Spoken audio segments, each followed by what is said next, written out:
నమస్తే, welcome to our channel.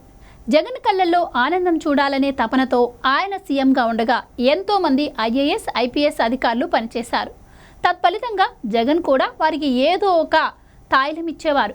ఎలాగైనా police boss post సాధించాలనే తపనతో పనిచేసిన ఓ ఉన్నతాధికారి ఇప్పుడు చంద్రబాబు వద్ద పశ్చాత్తాపడుతున్నట్టు తెలుస్తోంది. ఇలా గత 5 ఏళ్ల పాటు జగన్కు అనుకూలంగా చేయాల్సిన పనులన్నీ ఇంటెలిజెన్స్ చీఫ్ పిఎస్ఆర్ ఆంజనేయులు చేసేశారు.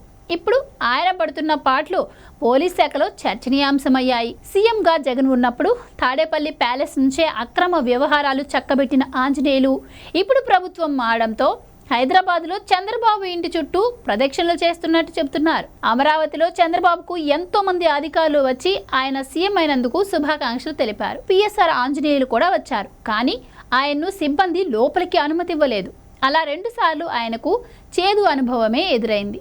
డీజీపీగా అధికారం చలాయించాలని చూసిన ఆంజనేయులు ఇంకా 2 ఏళ్ల సర్వీసు ఉండగానే వీఆర్ఎస్ తీసుకోవడానికి రెడీ అయినట్లు పోలీస్ వర్గాల్లో చర్చ జరుగుతోంది.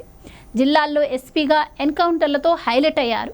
విజయవాడ సిపిగా ఓ మహిళా డాక్టర్తో జరిపిన ఫోన్ సంభాషణతో అబాసుపాలై రాష్ట్రం వదిలి కేంద్ర సర్వీసులకు డిప్యుటేషన్పై వెళ్ళిపోయారు. వైసీపీ అధికారంలోకి వచ్చాక రాష్ట్ర సర్వీసుల్లోకి తిరిగొచ్చి జగన్కు కళ్ళు, నోరు, చెవులు అన్నీ తానై వ్యవహరించారు.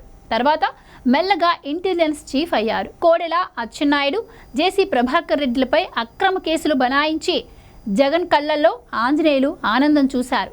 అలాంటి పనులు చేసి సంతోషపడుతున్నందున జగన్ బహిరంగంగానే ఆయన్ను అంజన్న అని పిలిచేవారు. ఎన్నో పాపాలు చేసిన పిఎస్ఆర్ ఆంజనేయులకు చంద్రబాబు దర్శనం మాత్రం దొరకటం లేదు. అపాయింట్మెంట్ లేదని అధికారులు చెబుతుంటే సీఎం సార్కు సారీ చెప్పేందుకే వచ్చా అంటూ బతిమాలుకుంటున్నారట. తాము అనుమతి ఇవ్వబోము అంటూ సెక్యూరిటీ తెగేసి చెప్పడంతో 3వ సారి ఉసూరుమంటూ ఆంజనేయులు వెనుదిరగాల్సి వచ్చింది.